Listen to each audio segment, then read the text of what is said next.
트럼프가 출연하는 정치 토론회에서 한 한국인 청년이 트럼프에게 일침을 날려 큰 화제가 되고 있습니다.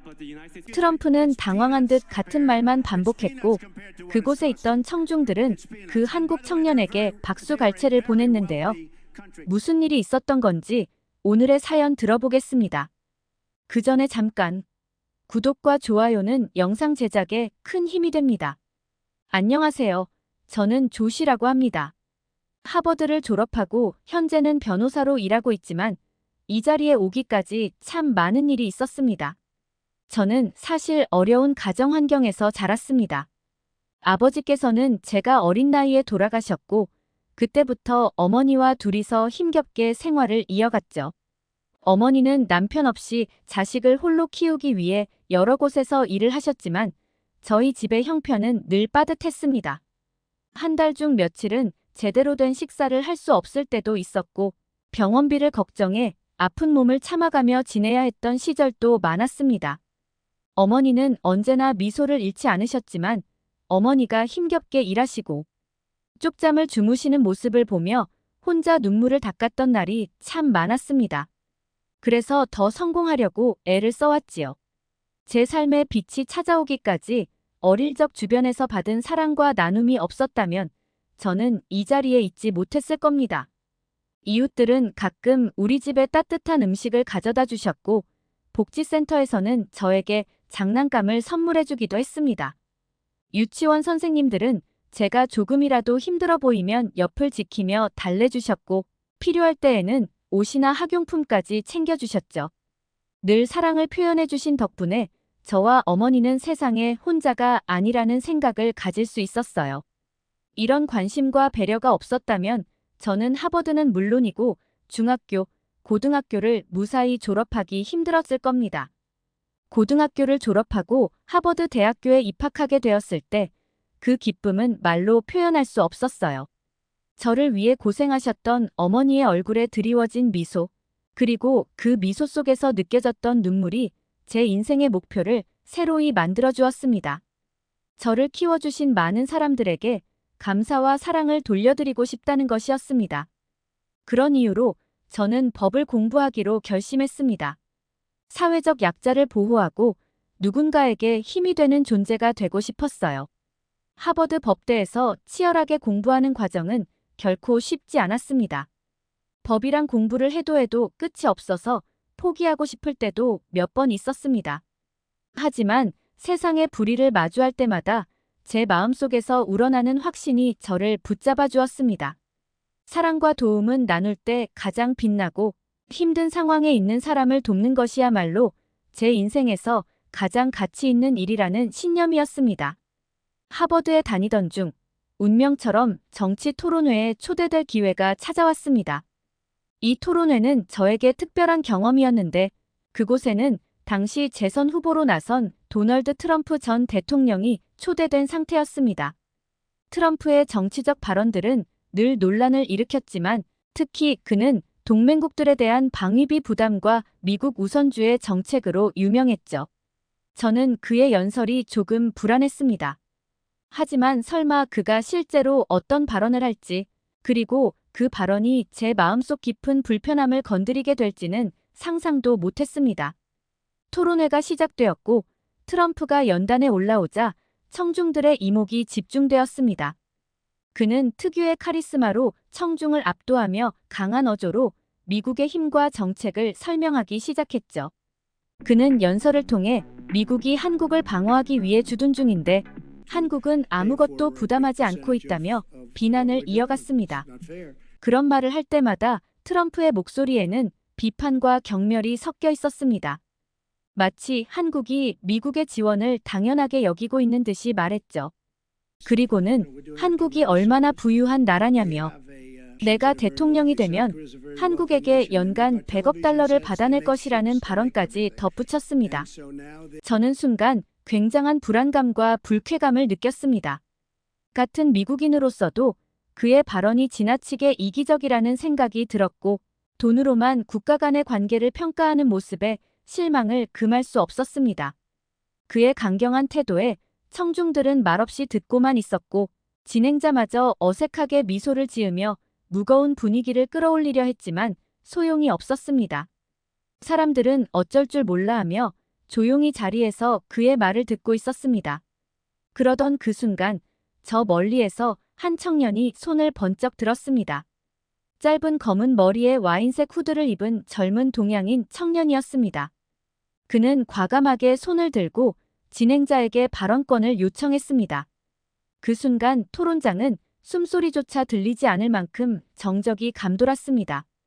모두가 그 청년의 용기 있는 행동에 주목하고 있었고 트럼프 또한 그의 존재를 의식하며 눈길을 돌렸죠.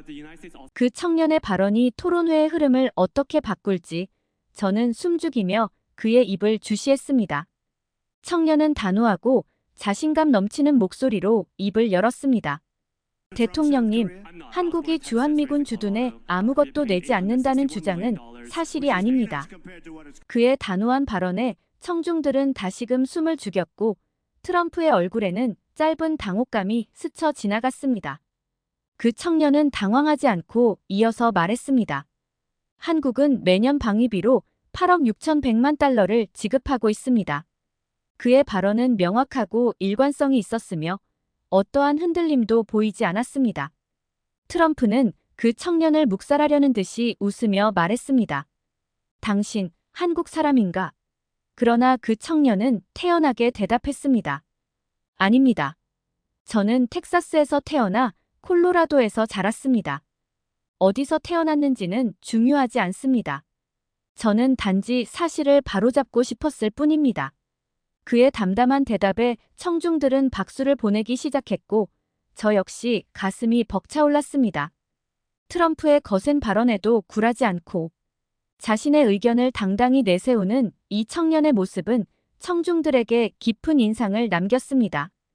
트럼프는 당혹스러워하며 그래봤자 푼돈에 불과하다고 말했지만 최민우 학생은 사실과 다르다고 주장했습니다.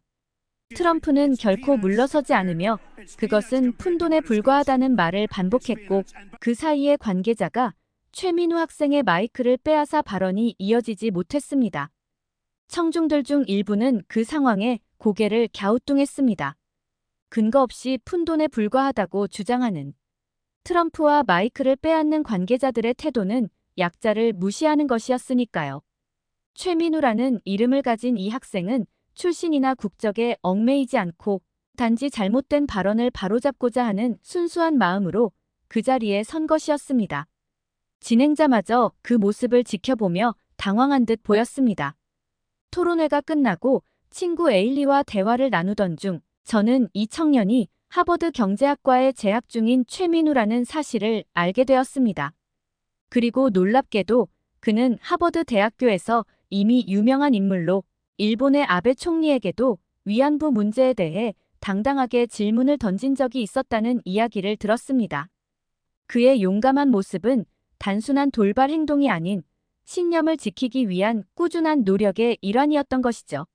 저는 그 순간 최민우라는 사람이 궁금했고 관심을 갖게 되었습니다. 어쩌면 내가 하지 못하는 행동을 하는 모습이 존경스러웠을지도요. 같은 하버드 학생이라는 점을 알게 되면서 저는 그와 친구가 되고 싶다는 마음이 강해졌습니다. 그의 당당함과 용기에 끌려 그와 더 가까이 지내고 싶은 마음이 들었습니다. 에일리의 말에 따르면 최민우는 학교에서 농구부에도 소속되어 있다고 했습니다. 농구는 제게도 관심 있는 스포츠였기에 저도 농구부에 들어가면 그를 만날 기회가 생길 것 같았죠.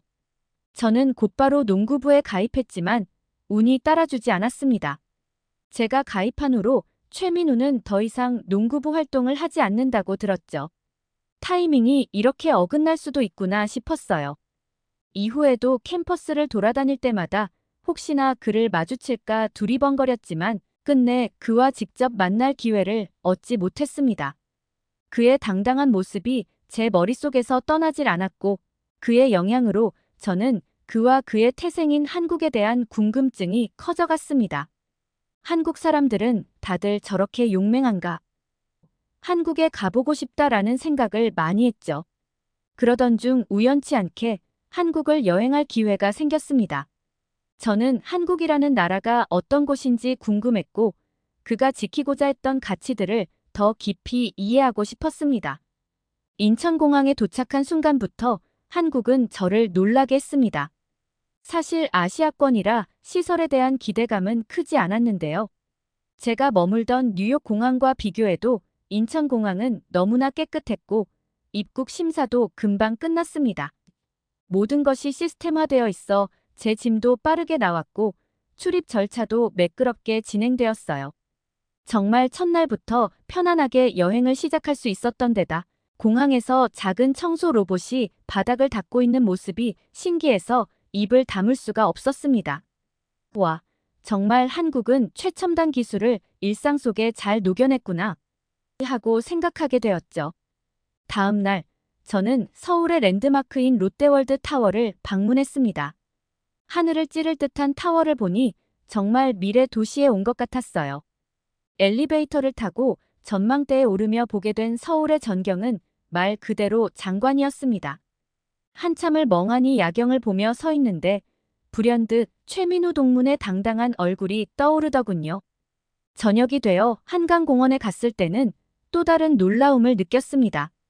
연인, 가족 단위의 사람들이 여유롭게 산책을 즐기고 있었고 친구들과 운동을 하는 청년들까지 다양한 사람들이 공원에서 시간을 보내고 있었습니다. 반짝이는 건물들과 자유로운 분위기가 담긴 한국의 야경은 무척 아름다웠어요. 그 속에서 느껴지는 평화로운 분위기는 저에게 깊은 인상을 남겼습니다. 안전한 사회와 밤에도 밝게 빛나는 공원 풍경을 보며 한국 사람들의 삶의 질이 높은 이유를 느낄 수 있었습니다. 또한 한국의 대중교통 시스템에도 정말 감탄하지 않을 수 없었어요. 지하철을 타고 시장으로 가는데 모든 것이 정확하고 깔끔했습니다. 제가 지하철에서 내렸을 때 정말 놀라운 일은 주변이 너무나 깨끗했다는 것이었어요. 거리 곳곳에서 마주친 사람들, 질서 있게 줄을 서고 쓰레기를 찾기 힘들 정도로 깨끗한 도시 풍경에 또 한 번 한국의 시민 의식을 실감할 수 있었습니다. 광장시장에서는 한국의 다양한 길거리 음식을 맛보게 되었는데 김치찌개와 불고기 같은 전통 음식을 처음으로 맛봤습니다. 한국 음식의 깊은 맛과 향은 제게 색다른 즐거움을 주었고 특히 김치는 폴란드의 자우어크라우트와 비슷한 발효 음식이라 정겨운 느낌이 들었습니다. 그곳에서 먹었던 빈대떡과 마약김밥도 잊을 수가 없네요. 그야말로 맛과 정성이 담긴 음식들이었습니다. 한국 여행을 하면서 저는 단순한 여행이 아닌 하나의 문화와 생활 방식을 배운 느낌이었습니다. 사람을 돕는 것을 중요하게 여기고 작은 부분까지 정성을 다하는 모습들이 제게 깊은 감동을 주었어요. 그때 한국 여행은 저에게 깊은 인상을 남겼습니다. 여행을 마치고 돌아온 후 저는 한국에 대해 더 많이 알고 싶다는 생각을 하게 되었고 한국 드라마를 보며 한국어를 공부하기 시작했습니다. 최민우가 보여준 당당함과 용기는 제 삶의 한 부분을 바꾸어 주었고 한국을 사랑하게 만든 계기가 되었습니다. 그 이후로도 저는 한국의 문화와 역사에 대해 배우며 한국에 대한 애정을 더욱 키워가고 있습니다. 최민우와는 끝내 직접 만나지 못했지만 그가 제 삶에 남긴 영향은 말로 다할 수 없을 만큼 큽니다. 저는 최민우와의 만남을 이루지 못한 아쉬움 속에서 자연스럽게 한국이라는 나라에 대해 관심이 커져갔습니다. 그의 당당한 모습과 그가 지켜내려 했던 나라가 어떤 곳인지 궁금해졌습니다. 한국에 대한 여러 소식을 접하면서 한국은 놀라운 성장과 발전을 이룩한 나라라는 점도 알게 되었습니다. 하버드에서 배운 경제학적 관점으로 볼 때 한국은 짧은 기간에 세계적인 기술 강국으로 성장했으며 이는 그들의 협동 정신과 끊임없는 혁신 덕분임을 깨닫게 되었습니다. 이러한 배경이 최민우와 같은 당당한 사람들을 만들어낸 것은 아닐까 하는 생각이 들었습니다. 인터넷을 통해서도 외국인들이 한국에서 받은 문화 충격을 접한 적이 있는데 거기에는 안전함을 비롯해 신호를 철저히 지키는 모습, 분리수거 문화, 엘리베이터에서조차 닫힌 버튼을 누르며 바쁜 일정을 보내는 한국인들의 일상 등이 나와 있었습니다. 저 역시 그 당시 한국에서 겪었던 충격과 감동이 겹쳐져 한층 더 공감이 갔습니다. 해외여행 중에 이렇듯 질서 있고 안전한 나라가 있다는 것은 정말로 놀라운 일이라는 생각이 들었습니다. 이제는 한국이 마치 제 또 다른 고향처럼 느껴질 정도로 마음속 깊이 자리 잡았습니다. 시간이 지나며 한국어를 배우고 그들의 문화를 이해하려 노력하게 되었고 그 과정에서 한국에 대한 사랑과 애정이 더욱 커져만 갔습니다. 비록 최민우와 같은 당당한 한국인을 직접 만나지는 못했지만 그의 영향으로 한국을 알고 사랑하게 된 것은 제 인생의 큰 선물이라고 생각합니다. 한국의 도전 정신과 사람들의 배려심, 그리고 그 속에서 피어난 문화는 저에게 깊은 감명을 주었습니다. 지금도 저는 변호사로서 사랑과 도움을 나누는 삶을 실천하려 하고 있으며 그 과정에서 한국에서 경험한 것들이 늘 제 마음속에 살아 있습니다. 앞으로도 한국과 한국인들에 대해 더 많이 배우고 이 사랑을 저의 일 속에서 제 삶 속에서 표현하며 살아갈 계획입니다.